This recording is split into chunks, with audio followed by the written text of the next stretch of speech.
या देवी स्तूयते नित्यं विबुधैर्वेदपारगैः सा मे वसतु जिह्वाग्रे ब्रह्मरूपा Saraswati.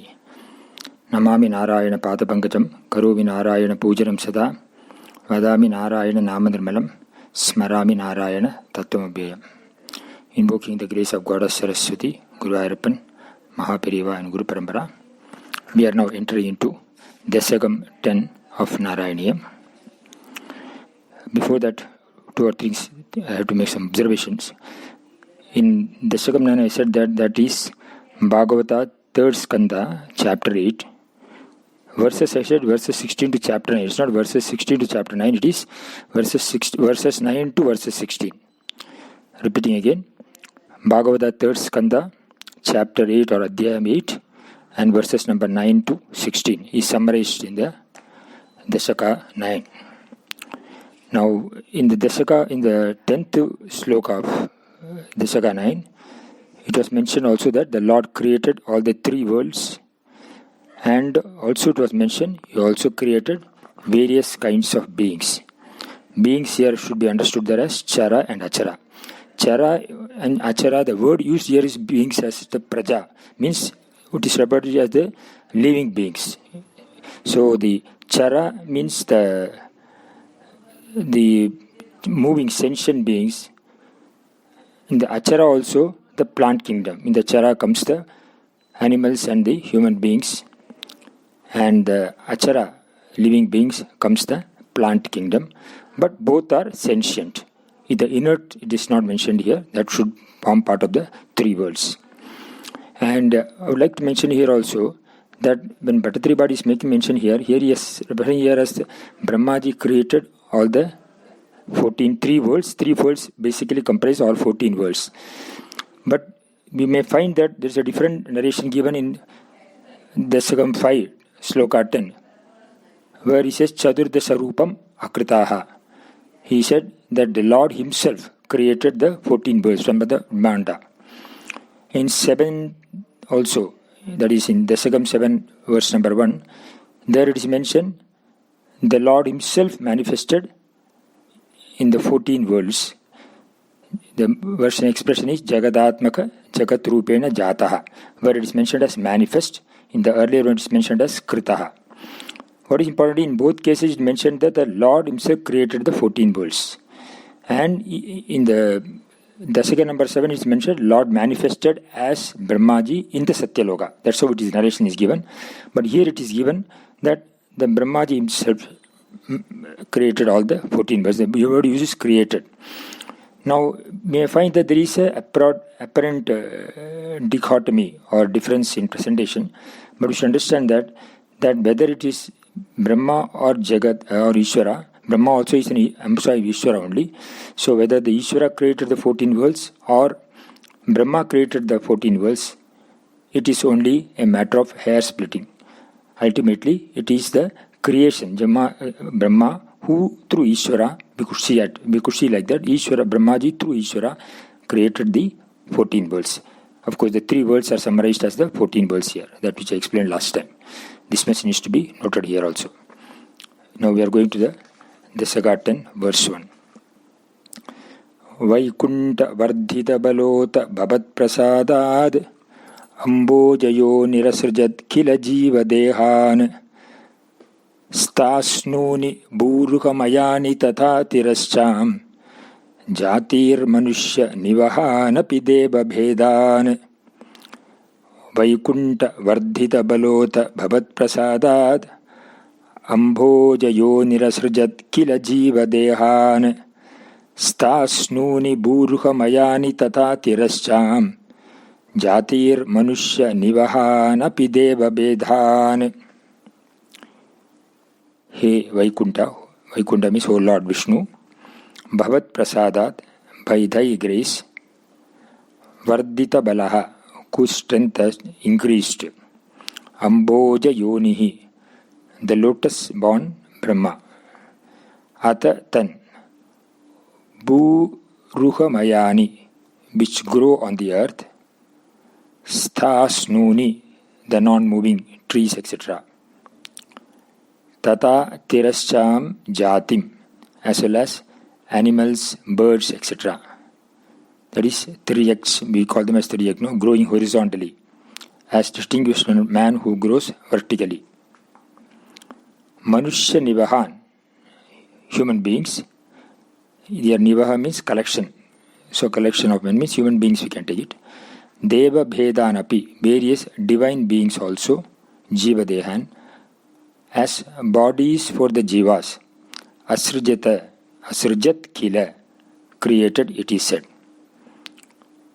O Lord Vishnu, Brahma, whose strength had increased by thy grace, then created the non-moving things which grow on the earth, plants, trees, etc., as well as the moving things, basically animals, birds, human beings, and various divine beings, to serve as the bodies for all the jivas, the souls which are to be embodied. Few things have been noted here. Again, the Lord is addressed as Vaikunta. We have seen the Sahasranam also that Vaikunta is the name given to Vishnu, where we saw that one who has no obstacles. The Vaikunta also can be seen as free from attachment. One who is free from any attachment is not attached by any gunas, bound by any gunas. He is also, you can see that he is in the form of modification, and he is free from any attachment and modification in the form of sorrows, etc. There are no negative gunas.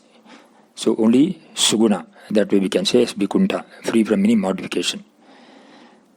Now the Vardita Bala word is used here.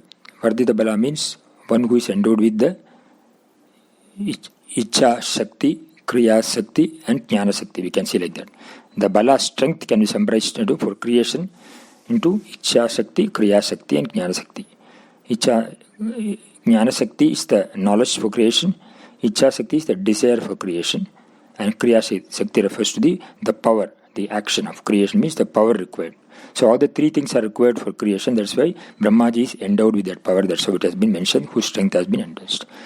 Then what is created has been classified into two types actually. One is the Stavara creation. Stavara means that which does not move, like trees, creepers, etc. We can call it as Stavara.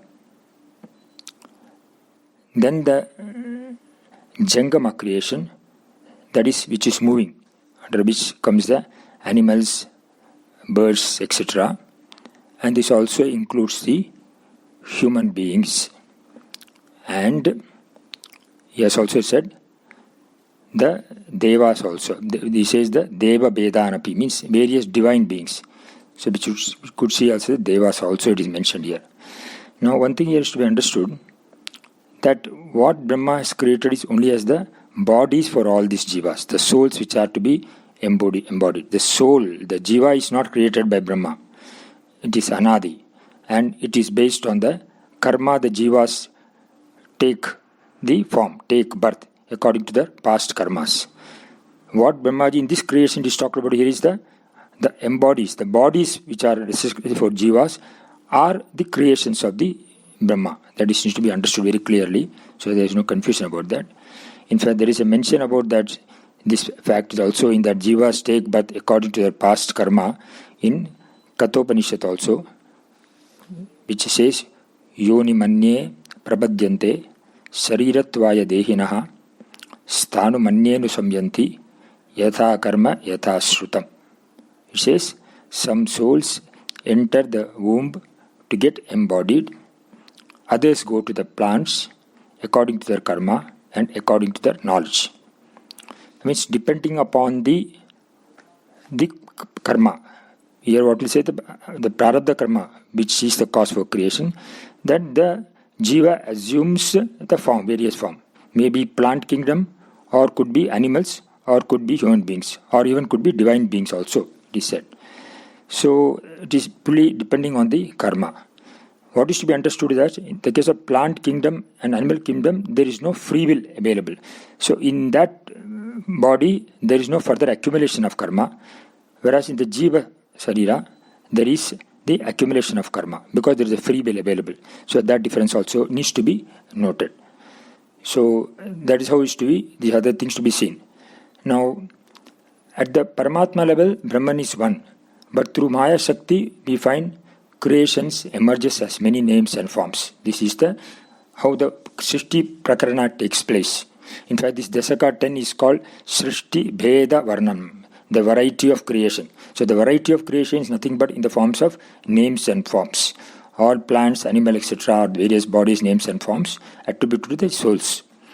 So the entire creation is to be seen as the Sankalpa of the Ishvara. In fact, there is one verse in Ashtavakra Gita which says, Samastam Sankalpamatram Atma Muktaha Sanatanaha. The Atma is called as Muktaha, means Swatantraha, independent. Sanatanaha, eternal. And everything is the creation. There is the Sankalpa of the Ishvara that also causes the Krishna. Here, of course, the Sankalpa, the Ishvara is manifested through Brahmaji, who is the creator. So the Maya is the names and forms which are in the creation. So the expressions of Maya is the names and forms. Should be seen that way. And its threefold Shakti is the Jnana Shakti, Ichcha Shakti and Kriya Shakti. We should see that way. Reality also we can classify into three categories based on this. As the Paramarthika, the absolute reality, which is the cause of the entire Jagat creation, which is the Parabrahman or Ishvara, we can say, without Maya. The Vyavaharika is the Jagat we see itself with names and forms, which is called the empirical reality. And also the Pratibhasika, which is the creation of the Jiva itself at the subjective level. It is called subjective, as projected by the every Jiva in his dream world. Whatever we create in our dream world is a subjective realization. It is not empirical, but it is the creation of the individual Jiva. So from the absolute reality, the Jagat Paramarthika comes, and the Vyavaharika world comes, and the Pratibhasika is from Vyavaharika, subset of Vyavaharika only. It is at the intellectual, at the individual level. This is how the flow is to be seen. We will go into verse number 2 in the next session.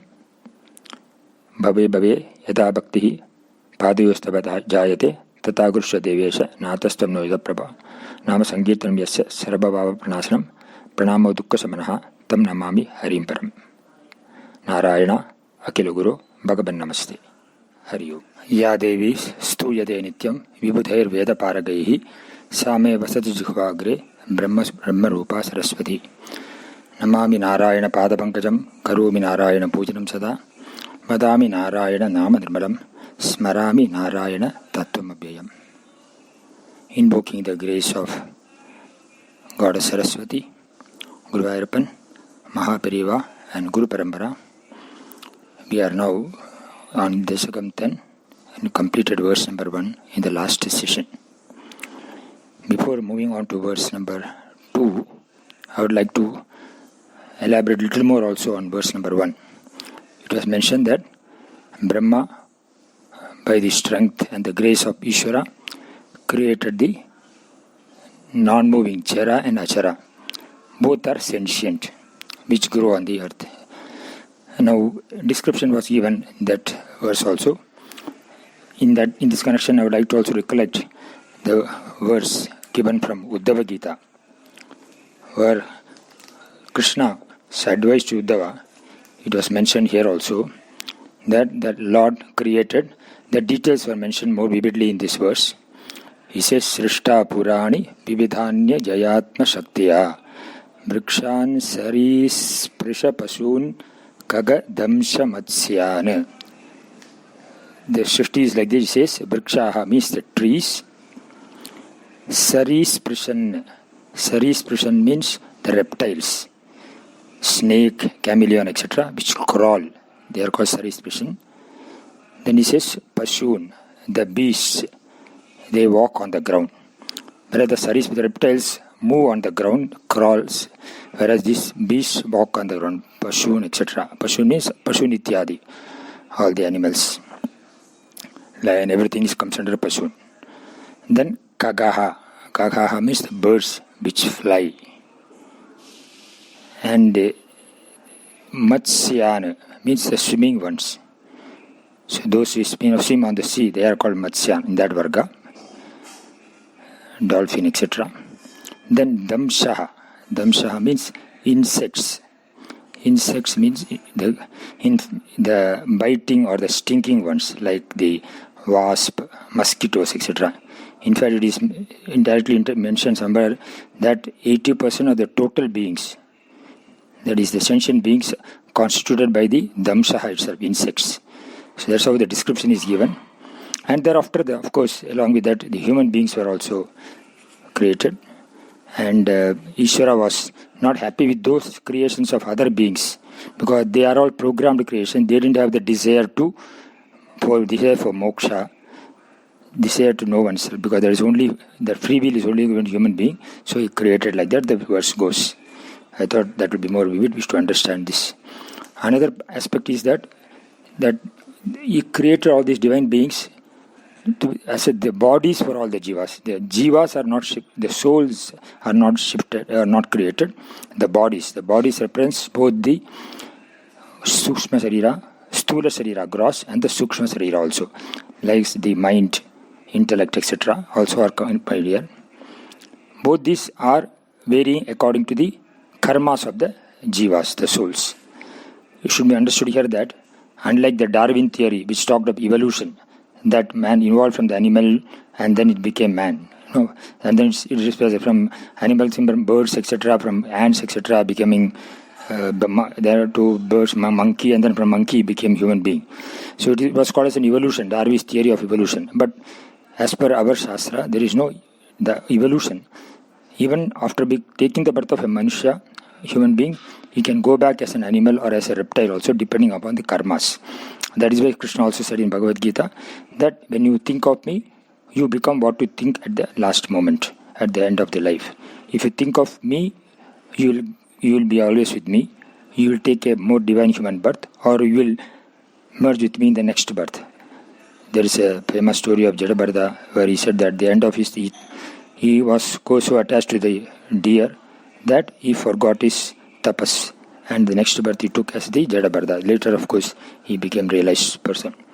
So this is how the evolution. So the evolution does not mean so a human being, depending upon the karma, they can take birth as human being, and they can, if the karma in the current birth, they are not using the birth for productively, for progressing spiritually, they can again evolve. If they spend their life as a materialist person, they can again become animal. That's why there's an evolution. We also see from animal man to man to God man. So when the human birth is given, if we are using our birth, all our faculties only for artha kamas, for mere sensual enjoyment, then we can again become animal. But if you use it for dharmartha kama, for the purpose of dharma, leading a dharmic life with anushtana, etc., then we can progress, and from animal man we can become a human man, and then we can thereafter use it for knowing oneself. So that way the evolution is possible. That aspect is to be understood here. So the bodies are given both sukshma and depending upon that they evolve. So there is no evolution does not mean always progressive, it can be devolution also. So human birth is very precious. That's why it said we should make use of for knowing oneself and progressing spiritually. That is the imperative. Then there is also mention about the Sankalpa Shakti, I said, because the Sankalpa is the means for creation. So Kamayata Bahusyam Prajayayedi, says the Upanishad, that Lord took a Sankalpa of creation. So the creation itself is called, instead of creation, is called as a manifestation. So the Sankalpa is the Ichha Shakti. I said last time, Ichha Shakti, Kriya Shakti, Jnana Shakti. Ichha Shakti is the top dominant one. The Ichha Shakti should not be mixed with Kama. Ichha means a desire, but Kama also a desire. In the case of Ichha, it is Shakti. That means the desire, the Kama, is under the control. That I desire to do something and it is under my control. When I do not have the desire, I withdraw.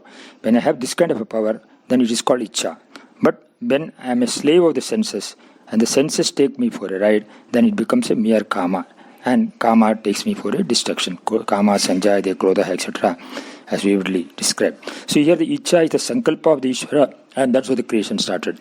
Even for the individual also, when they use the Ichha Shakti, they can use the Ichha Shakti for initially for earning and enjoying. Thereafter, they should convert it for punya, dharma, earning and contributing more. And thereafter, the same faculty, the kriya, can be used for gaining knowledge. That's how one can evolve. So the Karma Yoga also gives Dharma Purushartha. So I require with Karma, Artha and Kama, and Dharma Purushartha also both for doing the Kriya Shakti. So the Kriya Shakti becomes the creative power. It should be understood clearly so that there is no confusion. And with desire, Ichha Shakti, the Kriya Shakti follows.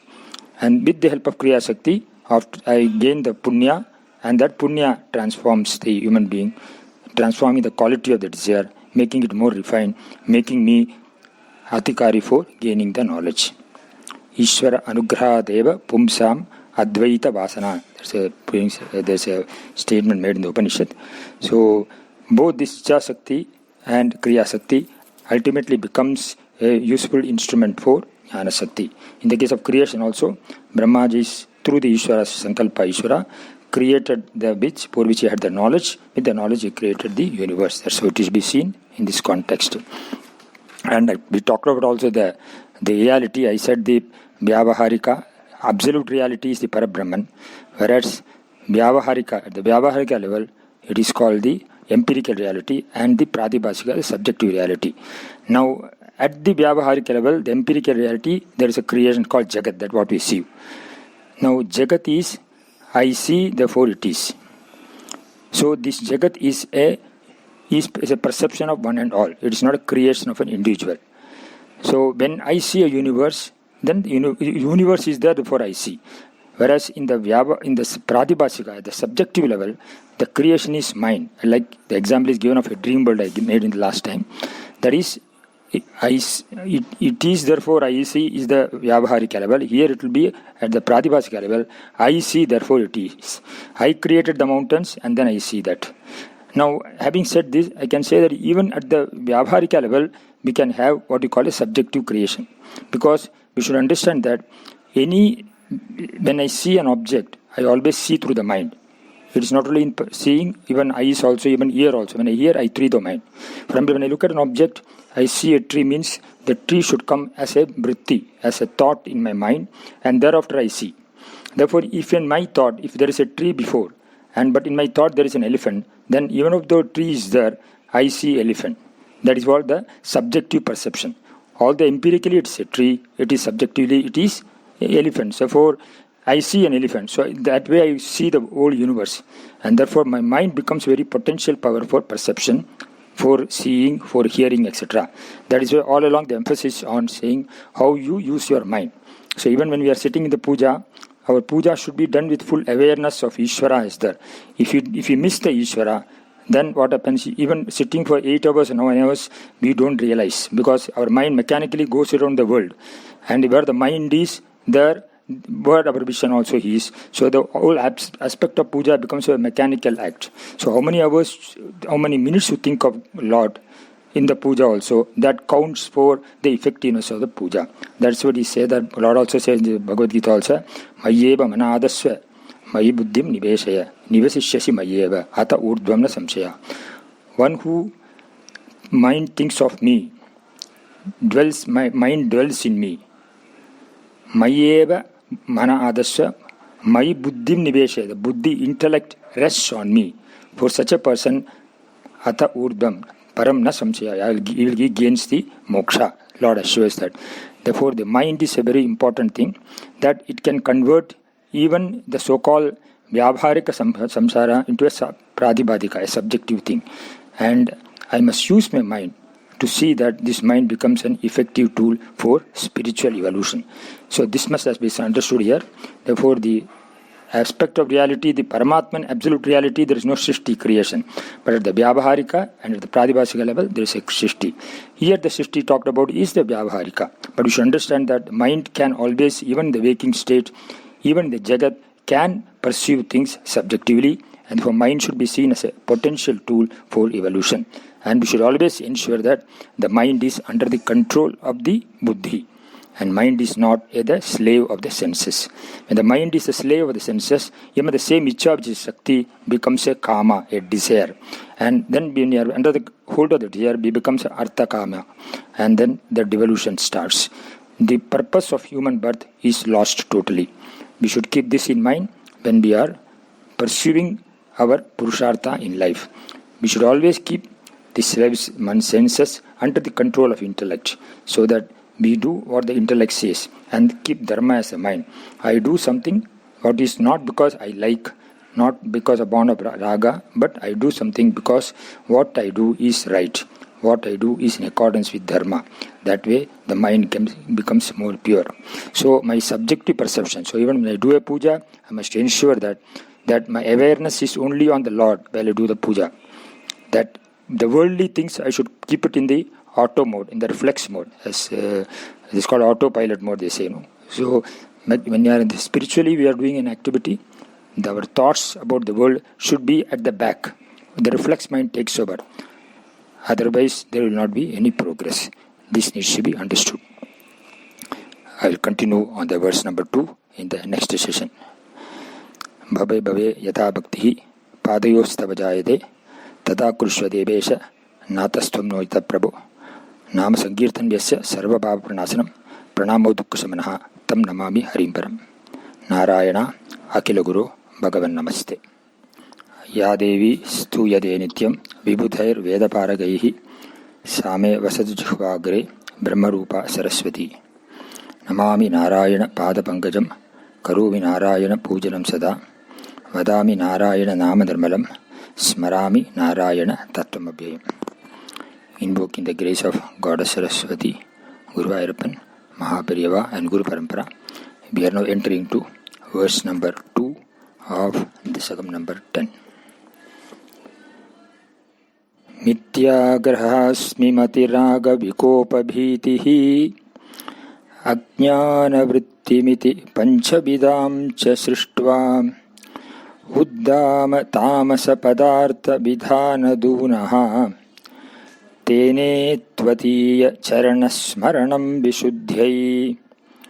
Mithya grahasmi mati raga vikopa bhitihi ajnana vrittimiti panjabidham cha srishtva uddama tamasa padartha vidhana dunaha tvene tvadiya charanasmaranam vishuddhyai.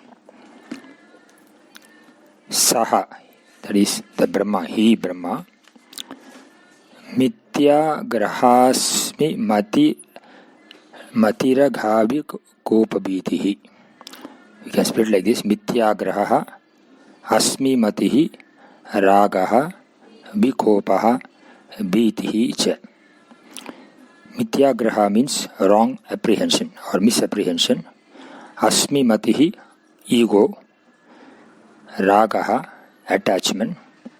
Vikopaha, anger. Bhitihi, fear. Iti panchavidam ajnana vrittim. These fivefold effects of ignorance. Srishtva, having created.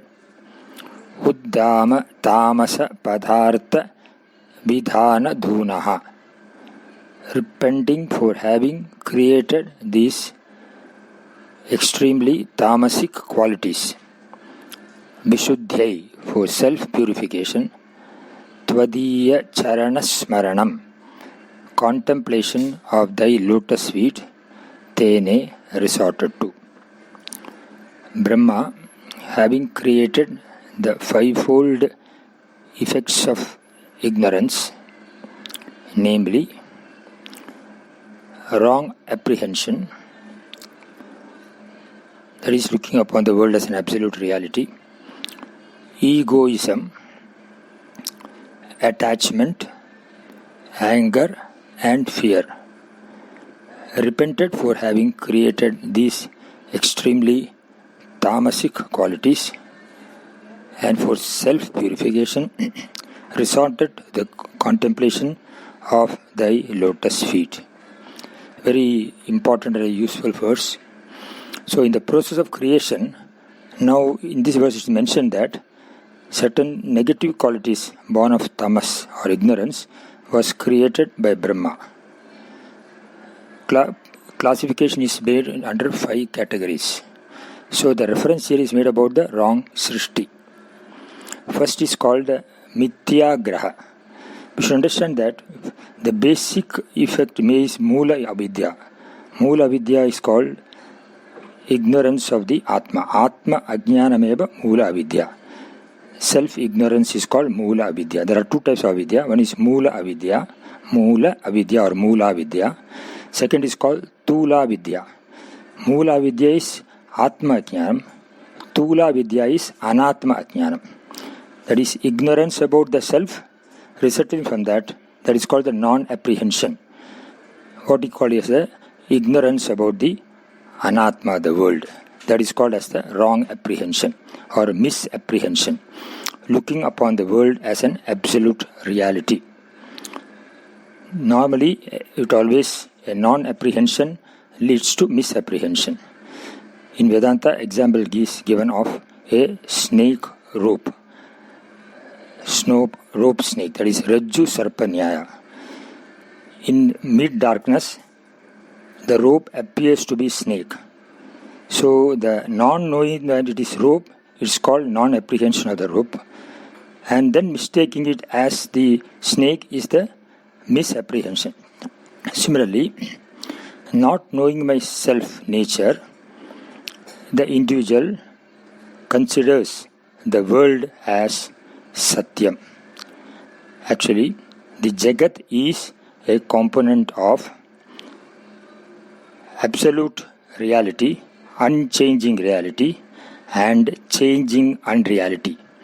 Absolute unreality is called Satyam, Brahma, and changing unreality is the Maya. Maya is the names and forms, the manifestation of the Jagat. When one does not know, that's why the word is used. The word Jagat also is very suggestive. Jayate, Gachati, Tishtati is called Jagat. Born, Srishti, Jayate, Tishtati, Layaha, that is maintenance. Sthiti and Gachati is called Laya. So the world is the byproduct of Maya, having its existence in the Brahman, but it keeps on changing in names and forms. But in the absence of this knowledge that world is Maya, because of the anatma ajnana, what happens is the world is considered to be Satyam. This is the misapprehension. So the pursuit of the human being also is always towards the anatma and not towards knowing the atma. So this is considered to be the mityagraha or misapprehension. Then the next factor talked about is egoism. That is the word used here is that asmi matihi. Asmi matihi means, mati means the intellect. It is a thinking. That's why the word uses mati. Asmi mati. I am the body, I am the doer. Ahankara. Ahankara means aham karta iti bhavaha is ahankaraha. When I consider that I am not the Brahman, the self, which is akarta, I associate myself with something else, which is my body. Like when I do not know the rope, I superimpose the snake on it. Here the ahankara is of that I relate myself to as body, sense complex. Body, mind and sense complex. In fact, I do say this is my body, these are my senses, etc. But in my actual understanding, I treat my body as not my body as body. And therefore the pain of the body becomes my pain. It is not body's pain. This misapprehension becomes actually the reality. So I give reality to the Maya Tattva, the body, and therefore I get attached to body, mind, sense complex. Now this ahankara further leads to what is called mamakara. Mamakara means when I relate myself to my persons around, I becomes a related person, and that is called family. And then the possession becomes again my another source of attachment, and my status becomes another source of attachment, that is called profession. Swami Paramarthananda used to say that there are 5 anatmas: ahankara, possession, profession and family. Possession, profession and family relate to mamakaras. From mamakaras the ahankaras are born. So I consider myself as body, mind, sense complex, and I relate myself to the family, possession and profession. This becomes the ahankara, the ahankara and mamakara aspects which are coming under the ego. The attachment is called the raga. Automatically, when I'm not able to relate to the reality, I get attached to things around. The problem is not in terms of attachment. The problem is that in terms of not understanding that what I get attached to are finite. Therefore, attachment to body, mind and sex complex, and even to family, or even to status in society, even to the money, creates only sorrow. It is not the things whom I get attached to get sorrow because of my wrong understanding. There is a verse in Bhagavad Gita where Acharya says, Artham anartham bhave nityam nasti tada sukha lesha satyam putradabi dhana bhajam bhitihi sarvatraisa vihita ritihi. Very interesting verse where says, Artham anartham. Artham is anartham. Artham is sorrow. Swami Dayananda Saraswati used to say that the artham is not anartham, but you are anartham. Because artham can give you what artham can give. It comforts, not happiness. Since you see happiness in artham, it becomes a source of sorrow.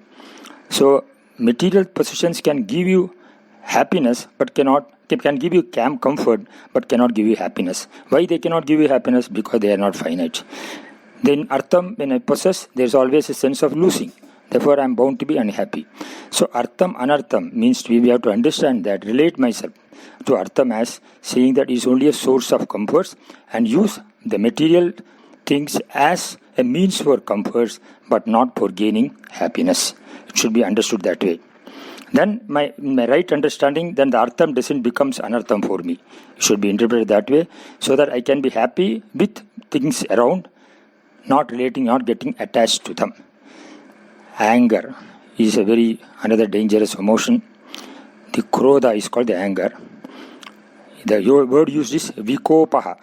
Vikopaha means viparita kopaha, we can say. See, he didn't use the word kopa. Getting angry is not a negative virtue. It's not a vice. But you must know when to get angry, when not to get angry. There is a subhashita in Sanskrit which says that uttame kopam kshanam syad. The jnani's kopa is only for a moment.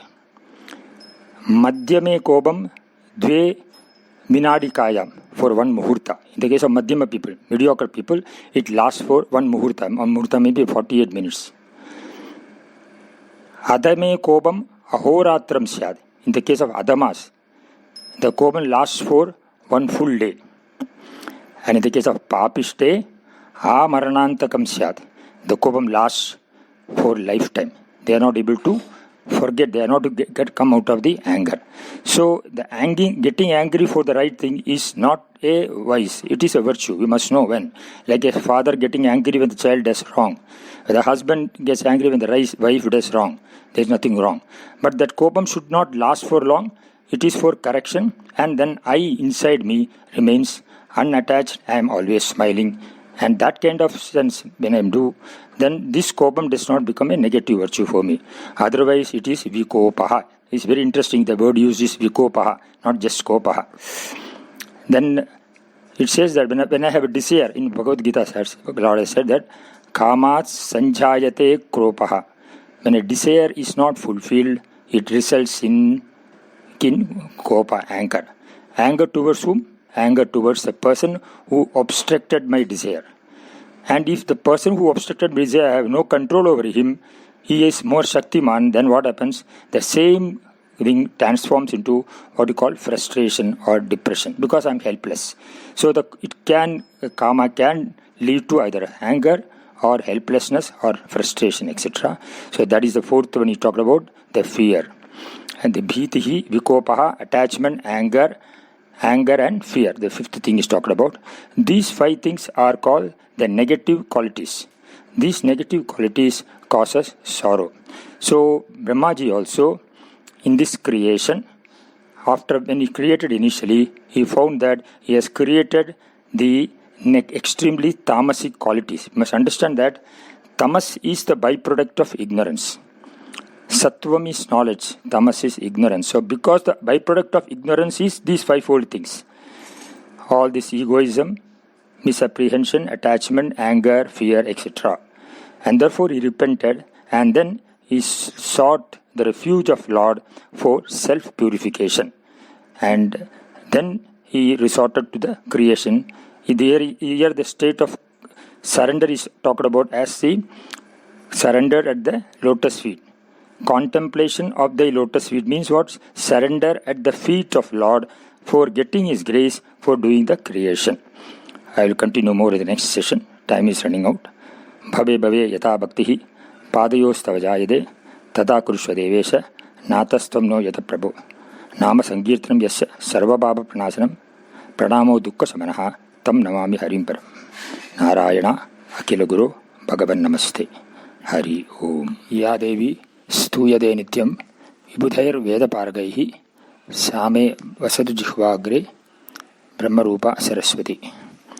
Namami Narayana padabangajam karomi Narayana pujanam sada vadami Narayana namadharmalam smarami Narayana tattvam.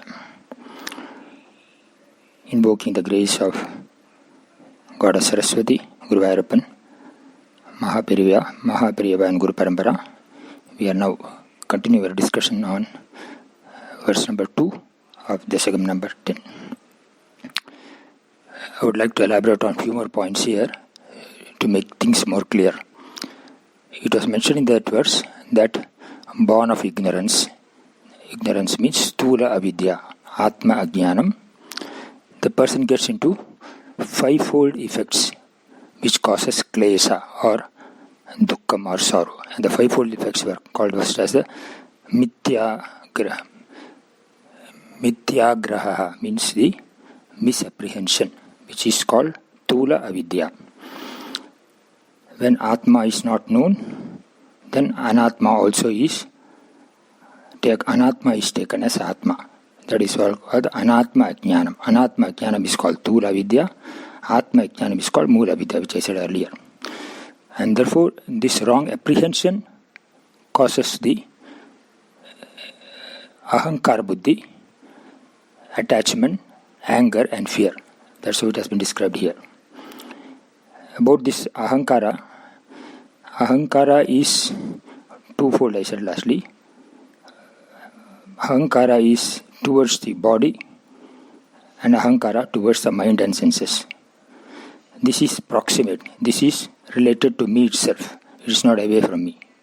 And this Ahankara causes the Mamakara, that which is mine. That which is mine is in terms of my relationship, that is called the family. That which is resident on this, that is the possessions which is resident located in me, and also that which is for earnings, etc., where we call it as a profession. So family, possession and profession comes the Mamakara. So all the attachments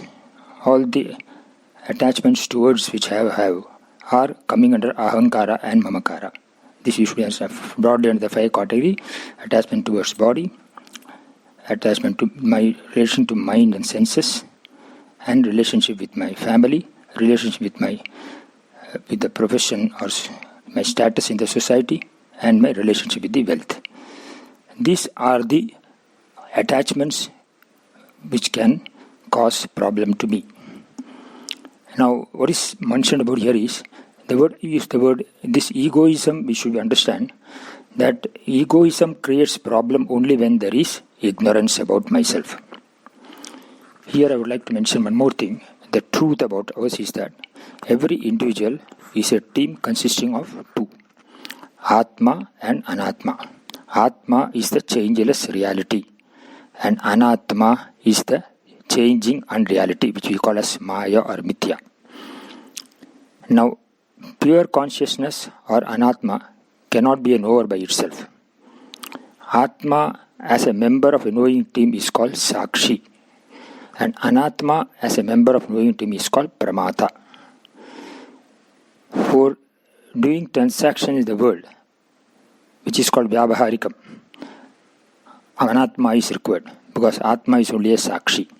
Mere Atma cannot perform actions, whereas Anatma is required for performing actions, which is the knower. At the same time, Anatma cannot exist without Atma, although Atma can exist independently.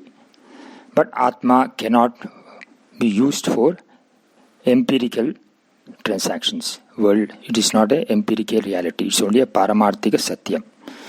So we have to understand that our nature is Sakshi, which is called Atma. When there is an ignorance of myself, means self-ignorance, means I am moving out from my Sakshi Chaitanyam to Ahankara Pradhana Anatma. From Sakshi Atma to Ahankara Pradhana Atma is called non-apprehension of the self, and Ahankara Pradhatma Atma, Anatma, is called the misapprehension of the self. This should be understood very clearly so there is no confusion. This Sakshi Atma is prevalent in all our three avasthas: waking state, dream state, and sleeping state. Jagrat, Swapna, Sushupti. So this is Nirvikara. This is not changing. As I said earlier, it is a Nirvikara Drishta, seer, Nirvikara Shrota, hearer, Nirvikara Vijnada, knower. Whereas the Anatma is always subject to change. The ego becomes a problem when I know that I am the Atma and I function in the world using Anatma, my ego, as a tool, as a means for performing various activities. Then the ego does not create any problem, because I always know that ego is like an actor playing the role of an actor. Actor playing the role of as a poor man, the actor is not affected by it, because he knows that he is not really poor. Similarly, when I know that I am the Atma, and Anatma is only a role played by me in the world, then the Anatma role does not cause me any unhappiness, or does not cause me any problem. This should be understood very clearly. That is why he said that merely having ego creates a problem only when I don't understand that I am not the ego, I am the Atma. That's why Swami Dayananda used to say that enlightened ego does not cause any problem, because it can accommodate and accept things. Non-enlightened ego only causes problem. Therefore, we should not say person's ego is dangerous or a person should not have ego. Having ego is not a problem, but how do you look at ego? That you are engulfed by ego and forget your real nature, then it becomes a problem. And therefore, we understand, when we perform all our actions in the world also, we should always go by what our Sakshi says. Because all your actions should be dharmic based on dharma. Dharma and adharma is not a matter for to be understood through Shastra, because we ourselves know, like speaking truth, not doing injury to others, ahimsa, not having pride, unnecessary pride, pretense, etc. So all these factors we know about it, but the problem is we don't follow them, because we are overruled by ahankara and we quieten the Sakshi Baba. So when we listen to Sakshi, then we have no problem. Therefore, the ego of an enlightened person always does what is right and not what he likes. If what he likes is same as what he does, there is no problem. But if what he does is not in keeping with what is right, then he avoids. That is the person. So such a person will not have any problem. That is why we should always understand that Swami Chinmayananda used to say, you can fool others, but never your conscience. That is your God. So in any action we perform, we must always ensure that we as a Sakshi Baba, that conscience, we listen to the conscience and then perform. Because ahankara has the capacity to overwhelm the conscience. That's why it's important. So when a person has Atma Ajnana, he does not listen to his conscience and he is under the control of Anatma, which is called ahankara. This is to be understood. So when he starts functioning in this manner, then he looks at the world differently. There is a verse in Bhagavad Gita which says, because here it's talked about, next is the attachment. There's a verse in Bhagavad Gita, it's in verse number 62, it says, how does the attachment arise? It says, Dhyayato Vishayan Pumsaha Sangasteshu Upajayate Sangat Jayate Kamaha kamat krodho bijayate. So things talked about here are how attachment takes place, which gets converted to kama, which is implied in the word here, attachment, what they talk about, and also the anger also is talked about. I am not going to the subsequent verse. For this verse, let me try to understand before I understand. Dhyayate vishayan pumsaha. Dhyayato means meditating. Meditating on an object is called dhyayate. A casual thought does not create attachment.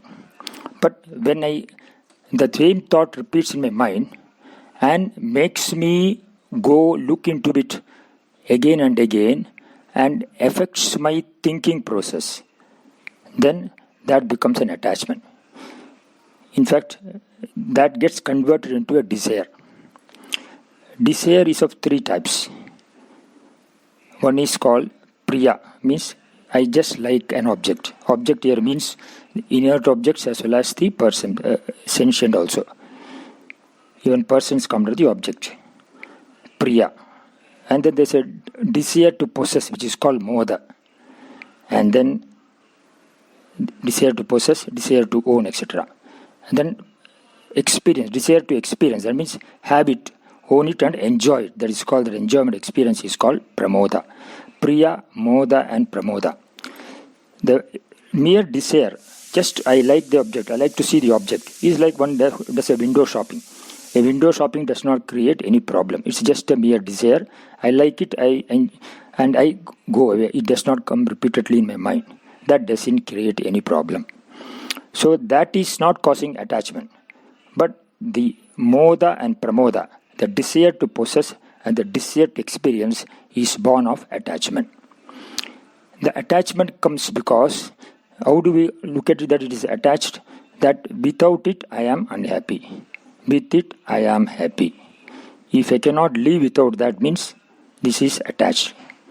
Like I am attached to my body, I am attached to these objects outside me also. So this is how we have to see. The intensity of the desire creates the attachment. Dhyayato.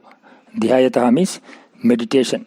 It is called sajadiya vritti prabaha, we says. Thinking on the same object again and again causes the attachment. And that's sneha. Mere priya means sneha, affection itself is not a problem. Krishna elsewhere also says, abhisneha, attachment is a problem.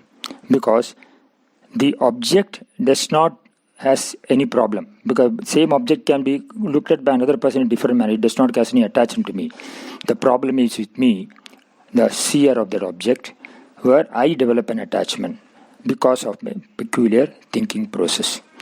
Therefore, this attachment, which makes me think that I cannot live without it, it causes a problem.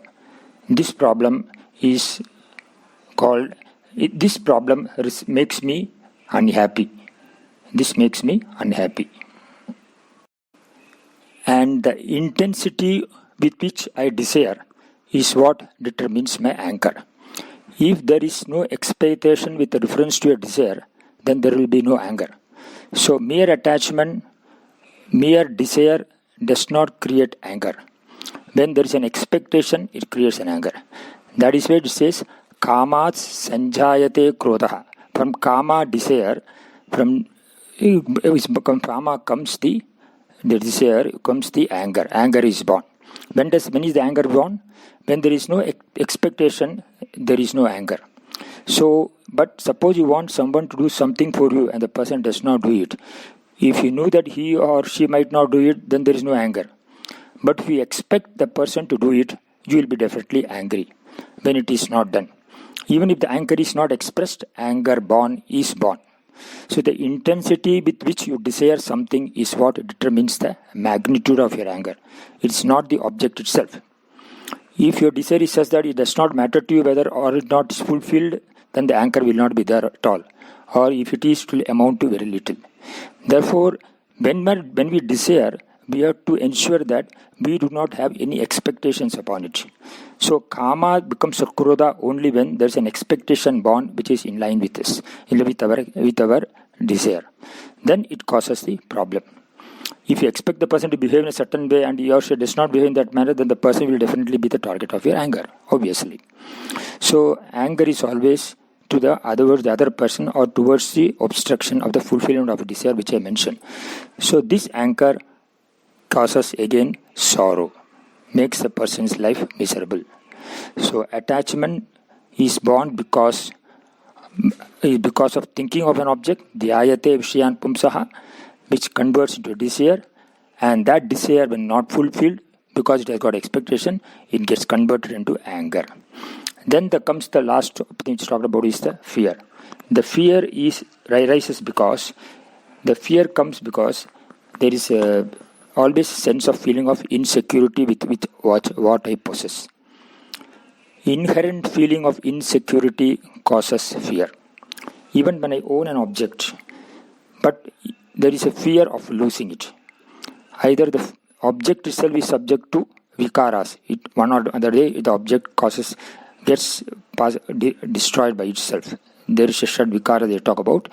So there is a normal process of the object itself decaying, and therefore I am losing it. Or there is a possibility that I may lose the object from my enemies in terms of theft or otherwise. So without the object, I feel insecure, is the sense of fear. If without it, if I feel secure, there is no fear. So the fear is born always of the inherent feeling of insecurity. The inherent feeling of insecurity is called abhinivesha. So the abhinivesha is the another klesha. The abhinivesha causes fear. And this fear again makes us miserable, because all the time we are subject to this fear, which is a very, very, very negative emotion. Like our own body has got shad vikara. One or the other day the body has to die. So that is the nature of the thing. So Krishna says that which is born has to go. So do not worry about it. By having entertaining fear about it, you are only going to increase your sorrow. Accept facts as they are. So the sense of insecurity causes the fear, and by adding on to things, my relationship, etc., also can create only more insecurity, because whatever things you add on, they are only finite. So finite plus finite cannot become infinite. So the only way by which I can come out of the inherent feeling of insecurity is only through knowledge, by understanding that I am not the anatma, body, senses, etc. I am the atma, the sakshi atma, which is infinite, which is beyond birth and death. And whenever I connect to my infinite, I always experience what is called the purnatvam. When the purnatvam, or the niraiva we say, fulfillment, I am always happy. So the happiness, the nature of the atma, when I experience, I always feel I am free from any sense of insecurity, and I am free from sorrow. And all these pancha kleshas do not bother me. So this kind of thinking, that all the time I am able to switch over from anatma to atma sakshi, makes my life more purposeful, more fulfilled. And that is why the artha kamas are to be used for generating dharma. There are 4 purusharthas talk about artha, kama, dharma, moksha. Dharma here is called the adrishta phala, punya. I use my artha kama. Initially I may use the world I may use God to enjoy the world, but ultimately I must use the world to enjoy or to see God. Then only my life becomes fulfilled.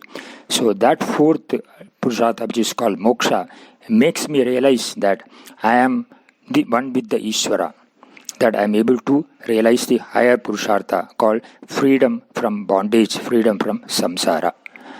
I would like to conclude this session in this manner. More in the next session. Bhave yada bhaktihi padayosthavajayade tada kurusha devesha natastam no yada prabho nama sankirtanam yasya sarva bhava pranasanam pranamo dukkha samanaha tam namami harimbaram. Narayana akila guru bhagavan namaste. Ya devi stuyade nityam vibhudair veda paragaihi same vasatu jihvagre brahma rupa saraswati. Namami Narayana pada pankajam karomi Narayana pujanam sada vadami Narayana nama nirmalam smarami Narayana tattvam vayam. Invoking the grace of Goddess Saraswati, Guruvayurappan, Mahaperiva, and other Guru Parampara. We are now discussing on the verse number 2 of Dasakam 10. In that it was explained that due to the ignorance, the fivefold effects were talked about. The ignorance is the byproduct of Maya. The power of Maya is such that it has got two powers. One is called the concealing powers. The power to conceal the knowledge. Ajnanena avritam jnanam. The knowledge is as though covered by the ajnana. Maya has the capacity to conceal the knowledge. That is not that knowledge can be concealed, but it looks as though the ignorance has the power to conceal knowledge. That is the power of Maya, concealing power. And the second is the vikshepa, the power of projecting it as something else. That means the anatma covers the atma, and then anatma in projection assumes itself as though it is atma. So there is a atma jnana we saw, and there is also anatma jnana. In the anatma jnana, what happens is that the ego, due to ego, I understand the body as myself. Instead of understanding myself as atma, the body as myself I understand, and therefore there is what is called Vishesha Abhimana towards the body. This Vishesha Abhimana, Samanya Abhimana, even a Jnani has got, that the body is a Prarabdha Sharira. I see it as only a body and not I am body. But the Vishesha Abhimana says, due to ignorance, I understand this body as myself and I become a slave of the body. That means there is an intellectual slavery. It is called intellectual slavery. So the ahankara, which is the byproduct of ignorance, causes the intellectual slavery, abhimana that, vishesha abhimana that I am the body. And the mamakara, due to attachments, which we saw last time, that dhyayato vishayan pumsan sangas teshu pachaya. When you dwell on that project, on a particular object for a long time, it causes attachment. Attachment leads to what is called raga and dvesha. Raga is what I like, dvesha is what I do not like. Because of ignorance, the raga dveshas take over my intellect. The mind is controlled by raga dvesha. So this raga dveshas causes pleasures and sorrows. So whenever I am having sorrows, I am experiencing sufferings. So I am under the toes of the raga dvesha. This causes what is called emotional slavery. Therefore, samsara is nothing but intellectual slavery plus emotional slavery, and there is total bondage. And it was mentioned last time also that when a person is under the hold of ragadveshas, the ragadveshas take the senses for a ride. The person has no say over himself. So he assumes now the anatma as the satyam, and he thinks that by fulfilling my desires, I will not be happy. But what happens is, the sense objects are finite. And the sense objects, finite objects, can only give finite pleasures. And because of their limitation, they are not able to give happiness eternally. Another sense observation was we saw that the person experiences fear. And that fear, we saw that the fear is due to because of the insecurity which is born due to avivekatvam. What happens here is, when a person experiences insecurity, he always experiences fear. There is always fear of losing the object. He assumes that the finite objects can give infinite happiness, but which is not possible. Because what is finite has to go away one day. So he is overwhelmed by fear. So clouded by fear and sorrow, the person is totally engulfed. He is not able to come out of himself. Such is the state of a person who is steeped in ignorance. That is what is talked about here. Brahmaji also was saying that due to the tamasic qualities of these fivefold defects finally ruined the person. And Brahmaji is repenting of the creation. And he seeks for self-purification. For self-purification means here is called the karma yogi aspect is talked about. So this symbolically represents also the status of a jiva. The jiva, he is more of a initially under the spell of the body, he is a bubukshu, more keen in fulfilling his raga and dvesha. So, as a fulfilling the raga dvesha, the person remains to be a bubukshu. His only enjoyment is that I must fulfill. And therefore, even when he seeks the grace of the God, his bhakti is only a sakama bhakti. A sakama bhakti means I go to God for fulfilling my desires and continues to be under the hold of ragadvesha. So the bubukshu, if he has to come out from the hold of this ragadvesha, he must become a mumukshu. A mumukshu means the one who seeks freedom from this bondage. As I already told you, the bondage of intellectual and emotional slavery. So in order to experience that mumukshu, he has to know his real nature. That is called, he becomes a jignasu. So the process of evolution has to take place from bubukshu to mumukshu. The moment the mumukshu comes means he becomes a karma yogi. A karma yogi is one who seeks the freedom for being from bondage. He wants to know who am I. When he tries to know who am I, then he tries to understand that the finite world, the finite sense objects cannot give me pleasure. That I have to understand what is infinite. So therefore, from Sakama Bhakta, he becomes a Nishkama Bhakta. A Nishkama Bhakta is one who does not seek any return from God in terms of pleasure and pain, in terms of sense objects, but he wants only God. There is a verse in Bhagavad Gita also says there are 4 types of bhakta. Chadurbija bhajante maam janaha sukritino jana arto jiknyasuhu arthati jnanicha. So the artha bhakta is a bubukshu, whereas the jignasu is a mumukshu. Artha and artharthi are bubukshus. They seek God only for fulfilling their sense of desires, but not for knowing themselves. So the jignasu is the one who tries to understand who am I. The curiosity to know is there. And then the jignasu becomes later a jnani. And the Lord says that jnani is more dear to me because he seeks me and me alone. And his atma is mine, my atma is his. So in this way, it is said that the only way to get relief from samsara is to come out of the identification of body as myself and see that I am the Atma, which is infinite, and the infinite alone can give me happiness. So I move from Dehova Bhaha when I am Buvukshu to Jivaha as a Karma Yogi. From Jivaha, when I become a Nishkama Karma Yogi, I surrender unto the Lord. That's why Brahmaji is talking about of surrendering to the Lord. Self-purification is talked about. I become a Dasoham. And from Dasoham, when I become a Jnani, I become Soham. That I am he is not, he is me. That the Dvaita Bhakti, the Advaita Bhakti is also a form of Dvaita Bhakti in which Bhakta retains the Advaita Jnanam. The Jnanam that I am the Atma.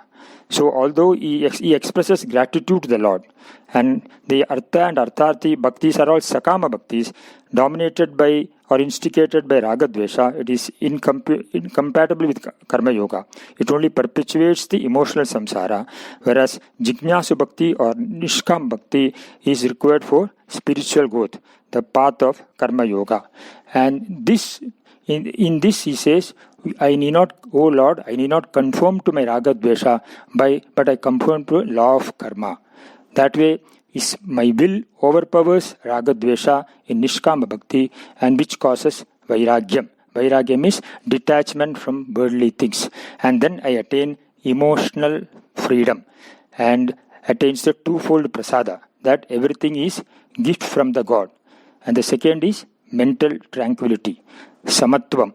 Samatvam yoga uchede, it says, no? So it is a Vairagya Janaka Nishkama Bhakti that gives alone can give emotional freedom. Ragadvesha Bhavana is overcome by Pujyatva Bhavana. In the Pujyatva Bhavana, the Dushta Chatushtaya, the Dushta Chatushtaya generally called Ahankara, Mamakara, Raga and Dvesha, they get neutralized. And then I become a Sadhana Chatushtaya Sampanna, one who is qualified for gaining the knowledge. And then I start studying the scriptures, and thereby the Nitidhyasana gives me how to discern the changeless consciousness from the changing Vyavaharika part. I go beyond the Dvaita Bhakti and gets converted into Advaita Jnanam and later into Nididhyasanam. This is how the procedure says. The process of evolvement of the Jiva is there. So, initially the Jiva also, then when he regains to understand that the avidya is the cause of all suffering, he resorts to this process of becoming a mumukshu and then jnani. This is the process of spiritual evolution which is talked about.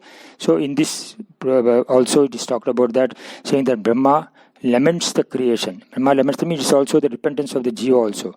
And then seeks for self-purification. Self-purification means antakarana shuddhi. That is revealing the status of a karma yogi. A karma yogi one becomes. When a jiva becomes a karma yogi, then he seeks Ishvara alone and Ishvara alone only.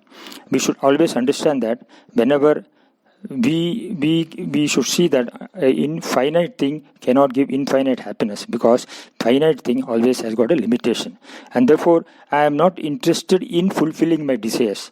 That whole perspective, the change of approach takes place and the person becomes more spiritually evolved.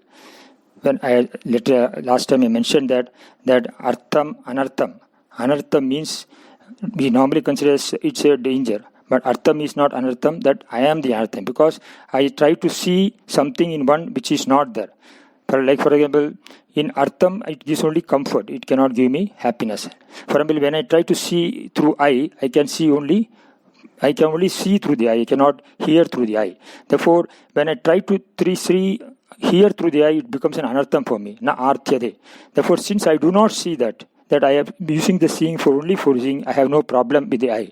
So that understanding is there. But the same understanding is not there when I am dealing with the finite things. I understand the finite as the infinite, and therefore the confusion comes, and therefore the sorrow. And that is how this sloka talks about the sorrows of the individual and how he surrenders. When you surrender to the Lord, the surrender to the Lord is the only thing. The surrender is a state of the karma yogi. That oh Lord, I am helpless. I am overpowered by ragadvesha. I do not know what is right and what is wrong. I do not know what is jnanam. I am under the ajnanam, covered by ignorance. Oh Lord, give me the way. That kind of attitude. So Ishwararpana buddhi, that surrender. Then the Lord takes care of him. He becomes, Lord shows the path. He converts him from a mumukshu to a jignasu, jnatumicha, and then he becomes a jnani. And he gains the knowledge. With the knowledge, all the problems are fulfilled. And even if he has a body as a karma yogi, that the world of sense objects does not create any problem, because raga dveshas do not come in the way, and he is the dharma guides him, and he is not affected by the finite sense objects. And that way the individual gains happiness. That's how this Dasaka talks about, and the subsequent Dasakas will be able to see how the person evolves and how the Brahma Srishti goes. We'll go to the Dasaka Sloka 3 in the next session. Bhave bhave yada bhaktihi padayostava jayade tada kurusha devesha natastam no yada prabhu nam sankirtanam yasya sarva bhava pranasanam pranamo dukkha samanaha tam namami harimbaram. Narayana Akila Guru Bhagavan Namaste. Hari Om.